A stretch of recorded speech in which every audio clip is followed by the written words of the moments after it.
Hello，大家好啊！嗱，中年好聲音4咧，嗱上一集咧就已經係選咗10強出嚟㗎喇喎。咁啊，由啱啱播出嘅嗰一集咧，嗱就有新玩法啦。今次咧就係開始咧玩返呢一個累積嘅排名分啦。咁啊，分5個回合嘅喎。咁啊，頭嗰4個回合咧係冇人會淘汰嘅，而去到第5個回合咧，其實咧個總分累積最低分嗰3位咧，係同一時間會被淘汰啊！咁啊，你見到咧個比賽咧又越嚟越刺激咯喎！嗱，今次啱啱播完嘅呢一集咧，就係有個主題就叫做 K 歌之夜嘅。咁啊，換言之就係大家咧就會選唱一啲嘅經典嘅 K 歌啦。嗱，今次換嚟咧嘅評審嘉賓咧就係關心妍，而呢一個嘅知音人咧就有曾航生同埋何婉瑩。嗱咁咧，如果玩翻呢個累積嘅排名分咧，咁都可能會有變數啊。因為咧攞第一名嗰位咧就會有10分啦，第二名咧就9分，咁就如此類推。咁啊，最低分嗰位就係攞1分嘅。咁但係唔係淨係咁嘅喎，每一集咧都會有一個嘅 MVP 選出噶嘛。咁呢位 MVP 咧係會有 extra 咧嘅2分嘅。嗱，咁所以咧喺呢個越嚟越緊湊嘅比賽入面咧，呢2分咧真係好關鍵嘅會。嗱，啱啱呢一集咧就係播呢一個嘅K 歌之夜啦。咁嗱，見到係 K 歌咁啊，大家都因為我諗以前都會經常會唱 K 啊嘛，咁所以咧 K 歌呢樣嘢係唔陌生啊。咁我啱啱睇完播出呢一集啦，咁我覺得大家都即係唱得都非常之好啊。原因其實好簡單啦，因為咧其實基本上喺早2-3集之前咧，基本上就係冇參賽者係唱得差噶啦，因為而家個個質素都係咁高噶嘛。嗱，咁個個參賽者佢哋揀咗啲咩歌咧？嗱，首先第一位出場咧就係周志康啦，揀咗劫後餘生。第二位就係陳玉培 K 歌之王啊。第3位游淑晴如果沒有你。第4位鄭仲豪越吻越傷心。第5位許美琪浮誇。第6位尹景順暗湧。第7位開到荼蘼嘅吳奕偉啊，係啊，好難唱啊呢隻歌。第8位出場啦，就係鄭嘉升非走不可。跟住第9位咧就係蔡密哲失戀無罪，而最後一位啦，第10位就係許雲妮啊，怎麼捨得你。嗱，第一位咧出場嘅就係周志康啦。嗱，出場嗰個次序咧，其實今次都係隨機嘅。咁啊，抽中咗志康咧就係第一位出場啊。咁佢就揀選咗唱一隻 K 歌咧，就叫做《劫後餘生》。嗱，咁啊，我咧就話覺得志康咧，嗱仍然都係即係嗰個問題啦。咁其實我都講咗好多次啊，始終咧志康咧俾我感覺咧，係爭咁啲energy啊！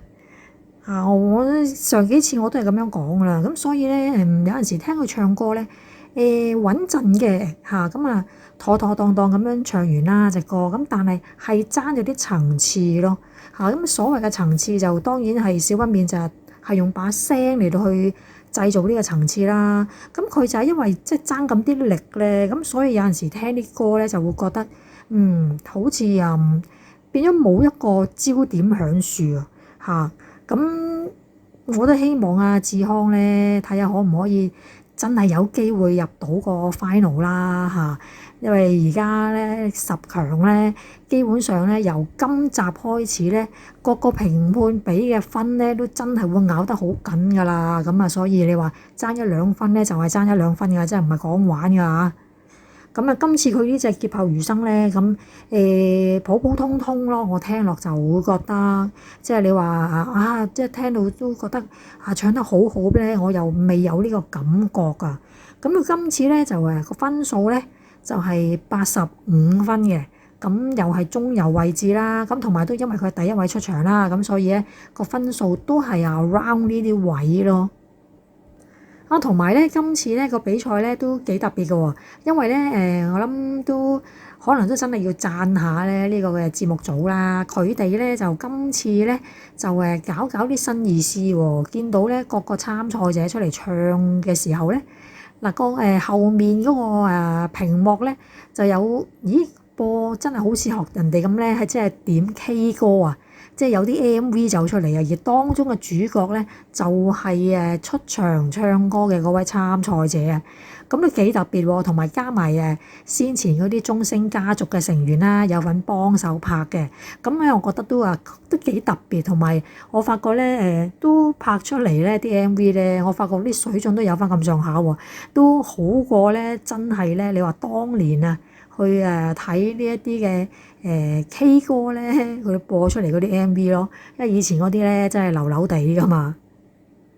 好啦，咁啊第二位出場咧就係咧喺上一集咧就好不幸地啊拉傷咗個大髀肌嘅嗰條筋啊，係大髀嗰條筋啊嘅阿陳毓培啦。咁啊佢就揀咗咧就好貼切今次呢一個比賽嘅主題啦。今次就係 K 歌之夜啊嘛，咁佢揀選嘅歌就係 K 歌之王啊。嗱，我覺得毓培咧都有啲緊張啦，即係唔知會唔會，因為好似上一集咧，咁佢話因為拉傷咗個大髀啊嘛，咁所以佢自己都有啲擔心話會唔會影響往後嘅比賽咧，咁可能都係呢個因素啊，同埋都比較前嘅位置啦。咁啊，抽中佢第二位出場啊嘛，所以都難免都有啲緊張，同埋都唔知會唔會個傷，我唔知佢又好得翻未啦，咁會唔會都有啲影響咧？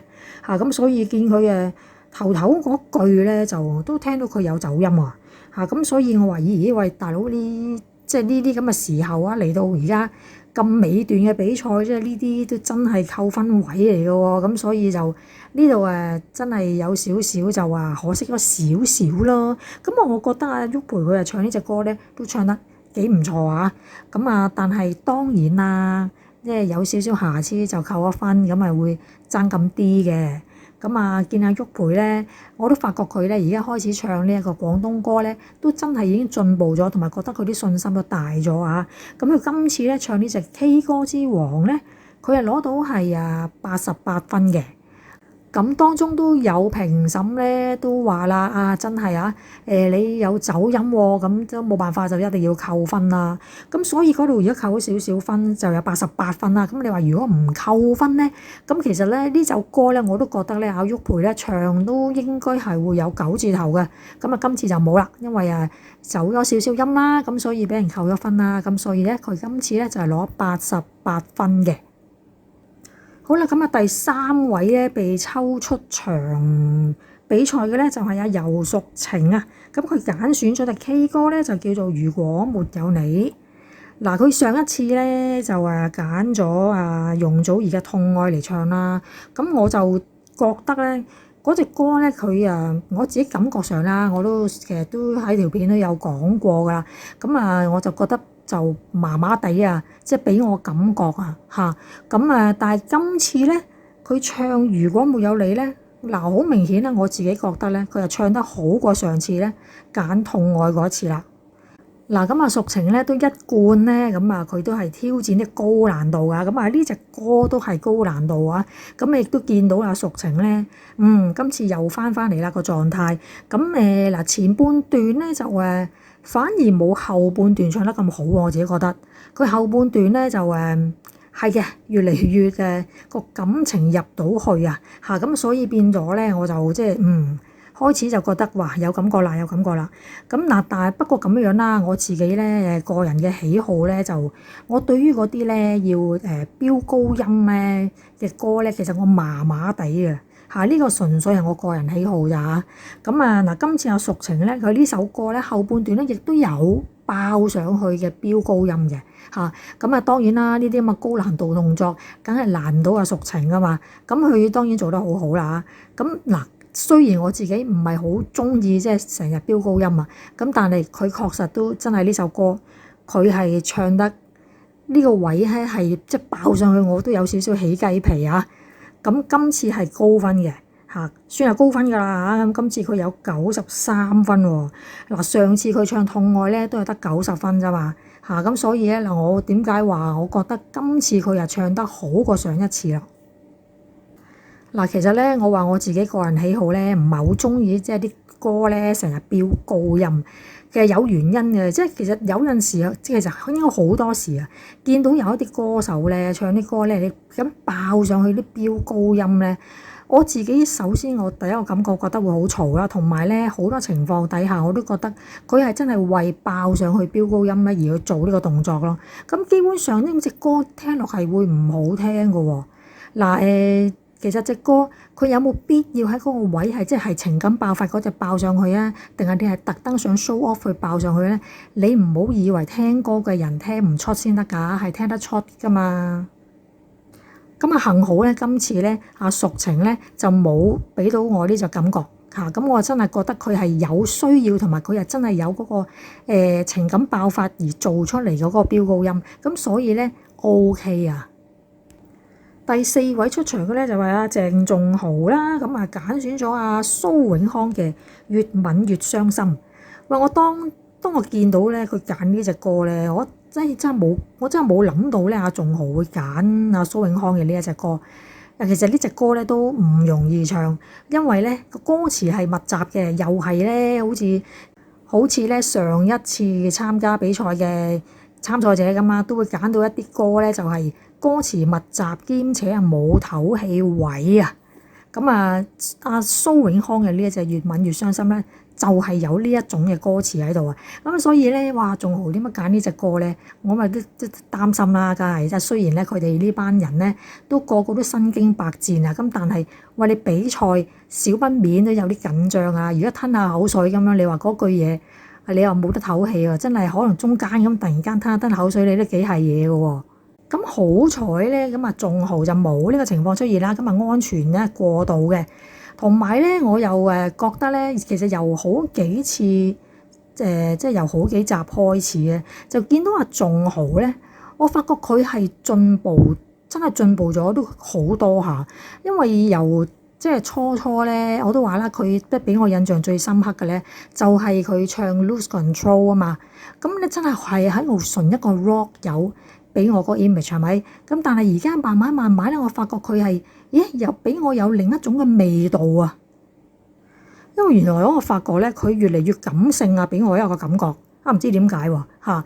咁啊，同埋咧就當然啦，咁啊而家各個參賽者咧都其實都俾人咧執過下個 image 噶嘛。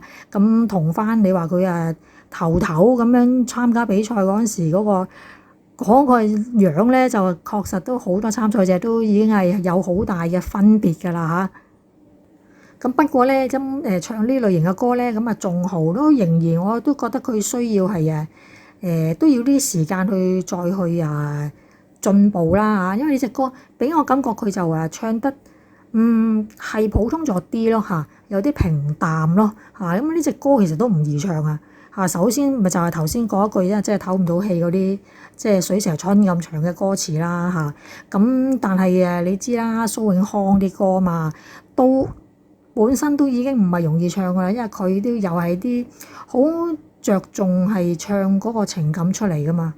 尤其是同埋多數都係啲慢歌啦，就更加需要你有呢個特質先得。如果唔係咧，一首慢歌你就好平淡咁樣唱咗出嚟就冇味道啦變咗。咁啊，今次咧咁啊，阿仲豪其實個表現咧其實都已經係相當唔錯㗎啦。咁啊呢隻歌咧佢係有88分㗎喎。好啦，咁第5位出場嘅咧就係許美琪啊。咁佢就揀咗Eason啊，陳奕迅嘅《浮誇》喎。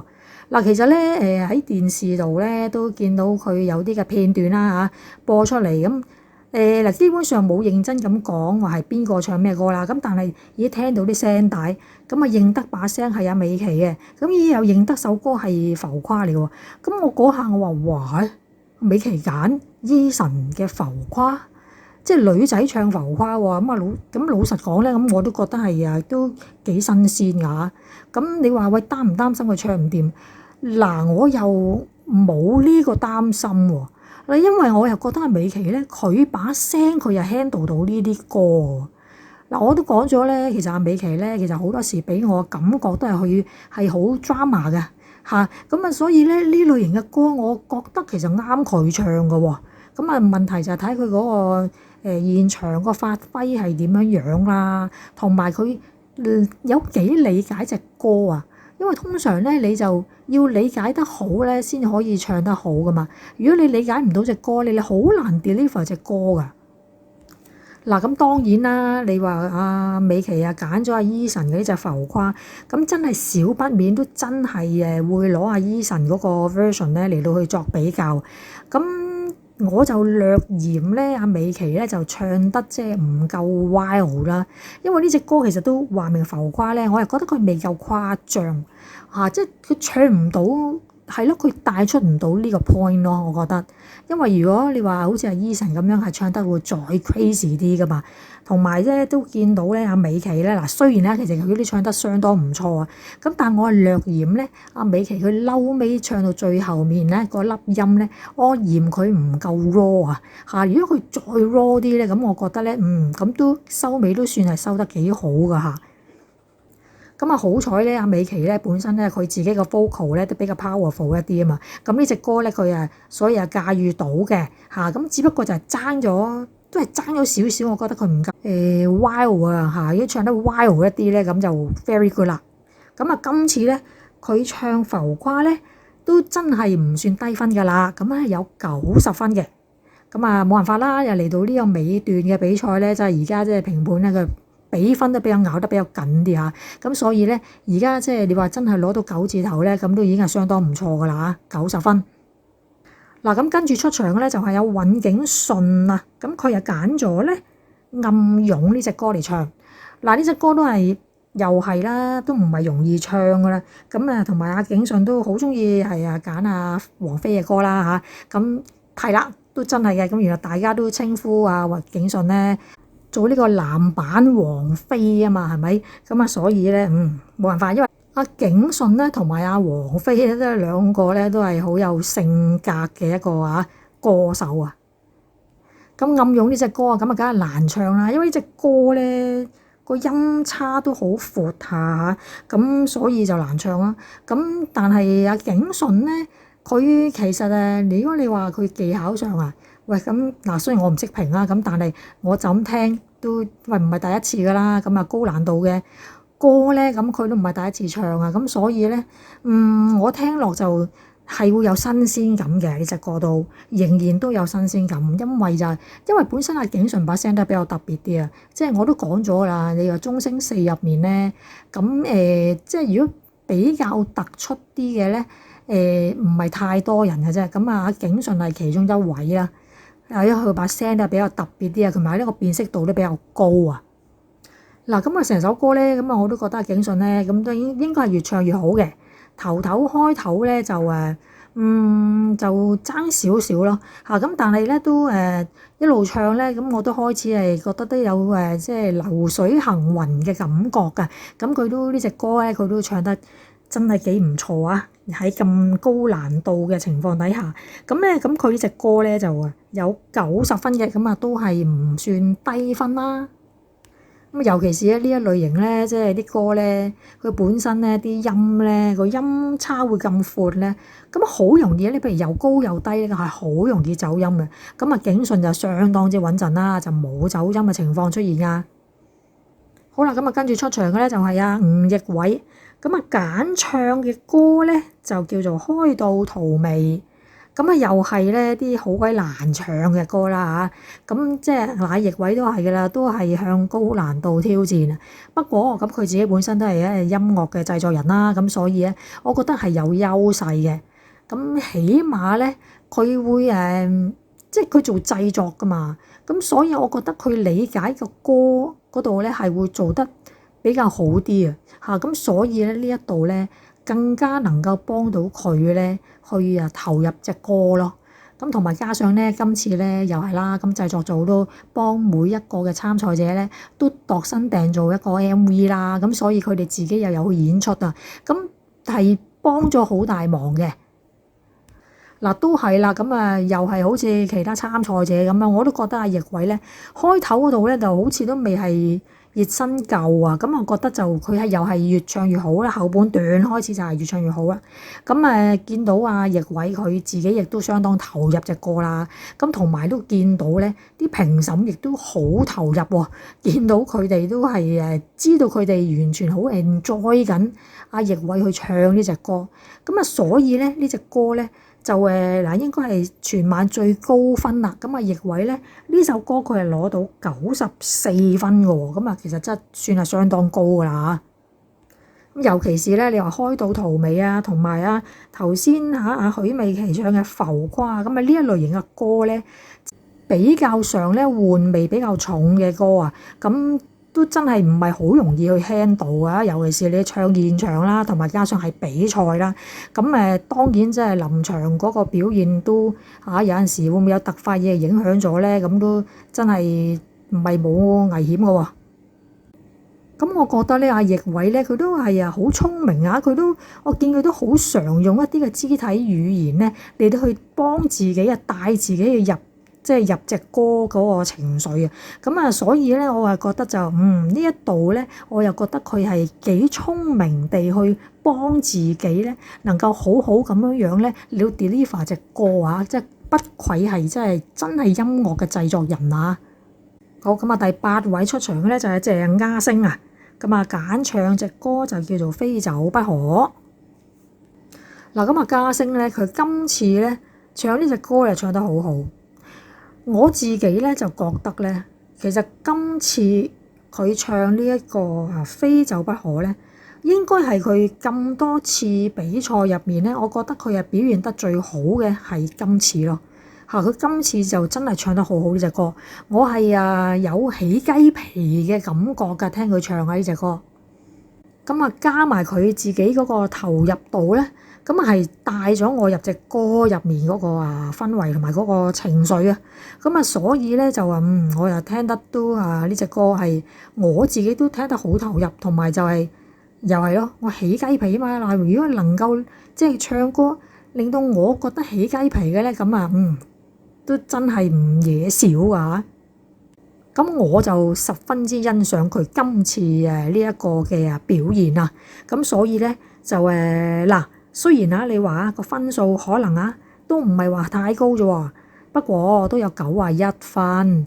咁其實都有9字頭都已經係好難得㗎啦，因為其實而家嚟到10強啦嘛，大佬已經最 top 嗰10個嚟㗎啦嘛，咁所以都冇人會唱得差嘅，咁所以啲分數咧係咬得比較緊啲嘅，咁爭1-2分1-2分咁樣咯，咁91分咧就唔算低㗎啦。咁同埋咧，始終咧呢一隻歌咧，咁如果你話成晚嚟講咁都呢類型嘅歌咧都算係普普通通咯，唔係話真係太高難度嘅歌嘛嚇。咁所以咧，如果咁樣都可以攞到91分咧，咁已經係表現得相當唔錯㗎啦。好啦，咁第9位咧就係蔡密哲啦。咁佢揀咗隻歌咧就叫做失戀無罪。嗱，咁你聽到呢隻歌咧，咁你都知道啦。咁當然都係有啲位係要爆上去㗎啦，因為呢隻歌都確實係需要爆嘅。咁佢梗係冇問題啦，因為呢隻歌佢絕對駕馭到啊！咁見到咧密哲咧，當然咧，其實我覺得佢唱呢類型嘅歌咧，其實都幾啱佢唱嚇，尤其是就係當然啦，呢啲需要爆嘅歌咧，如果你話佢本身嗰個 vocal 咧係真係夠 powerful 嘅咧，咁就係完全冇問題㗎啦。嗱，好似譬如阿志康咁，我都成日覺得佢就係爭咁啲力㗎嚇，少咁啲 energy 啦嚇，佢硬係覺得佢把聲唔夠 powerful 啊。咁我諗呢樣嘢係可以練出嚟嘅。咁我希望阿志康都可以做多啲運動啦，咁練好啲個身體啦。咁我覺得對於佢發聲用力嗰度應該有幫助嘅。我估下，雖然我唔係專業人士但我覺得都知道嘅。你唱歌咧，其實個體能做運動嗰樣嘢都其實好緊要噶嘛。嗱，咁講翻阿密哲啦，咁呢隻歌咧，我覺得又咁樣講喎，雖然佢唱得都唔算差喎，但係我又覺得佢副歌嗰幾句咧都出現過好幾次噶嘛，咁我又覺得嗰嗰幾句副歌咧，佢唱出嚟咧就個差別唔係太大。咁我諗我唯一就覺得就係如果嗰度可以多翻啲層次變化少少，有少少唔同嘅，咁又會要好啲咯。咁但係因為嗰幾句副歌咧，佢出現嗰幾次都佢見佢用嗰個力度啊，都係差唔多水平，咁就覺得好似又爭咗少少喎嚇。咁呢隻歌佢其實唱得好好噶啦，咁有93分啊。嗱，佢就雖然唔係最高分嗰個咁但係咧佢都已經攞到好高分啦。其實麥哲咧同游淑晴咧，佢兩個咧都係相類似嘅，因為佢哋本身佢哋個 vocal 咧都係比較 powerful 一啲啊，即係唔會話突然之間話跌咗鑊啊，冇咗力啊咁樣。咁喺佢兩位身上咧就睇唔到有呢個情況咯。嗱，最後出場啦就係許雲妮啊，咁佢就揀咗隻 K 歌咧，就叫做《怎麼捨得你》啦。咁呢隻歌咧，咁當然啦就係學友嘅歌啦。咁又係啦，學友嘅歌真係唔係咁容易唱啊！咁尤其是呢隻歌咧，都真係算係高難度啊！咁見到雲妮又係啦，即係呢啲其實佢哋都因為即係經常唱歌，都唱咗好耐歌嘅人咧，咁當然咧係容易啲去駕馭到嘅。咁我又覺得雲妮咧，佢今次咧佢唱呢隻歌咧個表現，我覺得佢又好好喎。我感覺上咧嗱，如果俾我揀咧，其實就成晚嚟講咧，嘉升同埋阿雲妮咧，佢兩位咧都俾到我咧有起雞皮嘅感覺。咁雲妮咧，佢其實唱呢隻《怎麼捨得你》咧係唱得好好。咁首先我覺得佢情緒嗰度咧，一開始就已經帶動到聽嘅人咧入咗隻歌入面咯，咁佢自己亦都好投入啊，咁所以咧我就覺得即係尤其是咧好似學友唱呢一類型嘅歌咧，其實好注重嗰個情感個 deliver， 咁佢阿雲妮咧就我覺得佢係有一手啊，咁佢真係做得真係相當唔錯。咁嗱，雖然今次個分數都其實唔算太低㗎啦，90分。咁所以大家都係叮當碼頭咯，即係爭咁1-2分2-3分咁樣咯。嗱，咁10個參賽者都出齊晒㗎啦，咁都真係確實都冇辦法，因為佢嘅水準都真係高嘅。咁而今集咧，咁關心妍咧就選出個 MVP 咧，就俾咗咧邊位咧？係咯，就係佢吳奕偉啊。咁冇辦法嘅，因為咧當中咧3位女嘅評判咧都即係一路聽奕偉唱呢隻歌咧，都一路都韌晒個身啊。咁所以咧就呢個 MVP 咧今次俾咗奕偉咧都係非佢莫屬啦。嗱，咁全晚最高分就係吳奕偉啦，咁攞94分啦。咁所以咧佢今次咧第一次呢個5個回合嘅第一個回合咧，咁佢哋咧就最高分吳奕偉咧就得到10分嘅。咁佢攞埋個 MVP，咁所以咧就10+2咧，咁就有12分噶咯喎。而最低分嗰3位咧暫時咧就係周志康啦、陳郁培啦同埋鄭仲豪嘅。咁所以咧就要睇下累積分就一路帶落去啦，即係打後仲有3個回合啦，咁夾埋咁累積分數，咁去到第5個回合攞埋嘅分數，如果真係最低分嗰3位咧就要 foul 噶啦，咁所以咧大家都要努力加油啦〜